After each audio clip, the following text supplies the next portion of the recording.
Have you ever looked at your paycheck and felt like you're running on a treadmill, working harder but not getting any further ahead? You get a raise, but somehow your money just doesn't seem to stretch as far as it used to.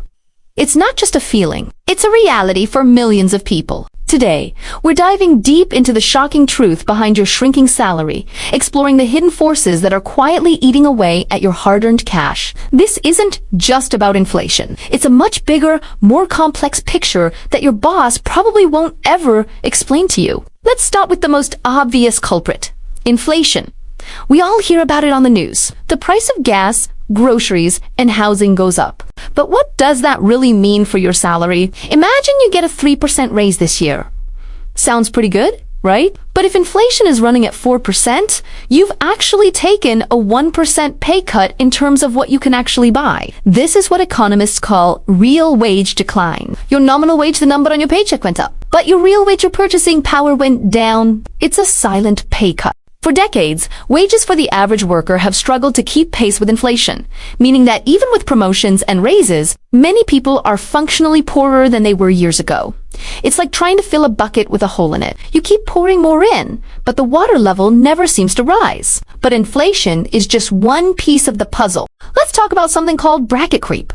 This is a sneaky way your salary can shrink without you even noticing. As you get those small cost of living raises, your income might get pushed into a higher tax bracket. So, not only is inflation eating away at your purchasing power, but now the government is taking a bigger slice of your pie.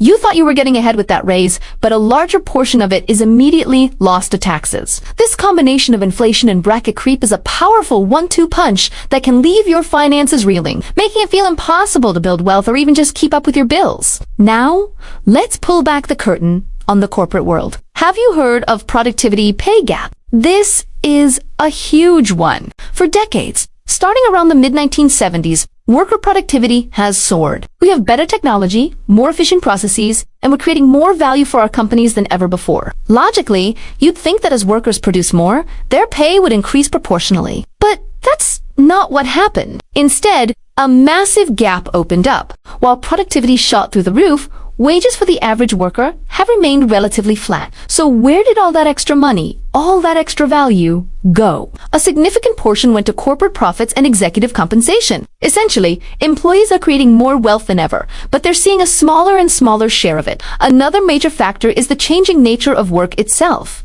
The decline of unionization has played a massive role. In the past, unions gave workers collective bargaining power to negotiate for better wages, benefits, and working conditions. As union membership has declined, so has the power of the individual worker to demand fair compensation. At the same time, we've seen the rise of the gig economy and contract work.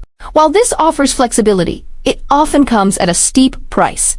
No benefits, no paid time off, no retirement contributions, and no job security. Companies save a fortune by classifying workers as independent contractors instead of employees, but that cost is simply shifted onto you, the worker. You are now responsible for your own health insurance, retirement savings, and self-employment taxes, which can take a huge bite out of your earnings. And let's not forget the rising costs of essential benefits, especially healthcare. Even if your employer offers health insurance, chances are your share of the premiums, deductibles, and copays has been steadily increasing. A company might boast about giving you a 2% raise, but if your health insurance contributions go up by $500 a year, that raise has vanished before it ever hits your bank account. The same goes for retirement plans. Traditional pensions, which guaranteed a steady income in retirement, have become a rarity. They've been replaced by 401k plans, where the risk and responsibility fall entirely on the employee. Many companies have also reduced or eliminated their matching contributions, further decreasing your total compensation package. So, it's not just one thing. It's a combination of forces all working against your paycheck. Inflation erodes your purchasing power.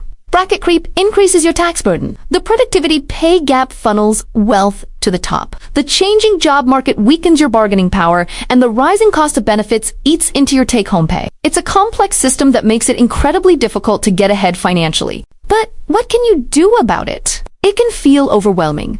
But knowledge is power. The first step is to understand what's really happening to your money. Track your real wage, not just your nominal one. When you're negotiating a raise, Don't just ask for a small percentage. Research the inflation rate and the value you bring to the company. Argue for a raise that not only covers inflation, but also rewards you for your increased productivity. Look at your total compensation, not just your salary. Diversifying your income streams is also more important than ever. Relying on a single paycheck from one employer is risky in today's economy. Whether it's starting a small side hustle, freelancing, or investing, creating multiple sources of income can provide a crucial buffer against these economic pressures. And finally, financial literacy is your best defense. Learn about investing, budgeting, and tax strategies. The more you understand how money works, the better equipped you'll be to protect and grow your own wealth. It's about taking control of what you can control. You might not be able to change the national economic policy overnight, but you can change your personal financial strategy. It's a tough environment out there, but don't lose hope. By understanding these hidden forces, you can start making smarter decisions to fight back and build a more secure financial future for yourself. It's not about getting rich quick. It's about playing a strategic, long-term game to ensure your hard work actually pays off. Thanks for watching. If you found this helpful, be sure to like this video and subscribe for more insights into navigating our complex modern economy. See you next time.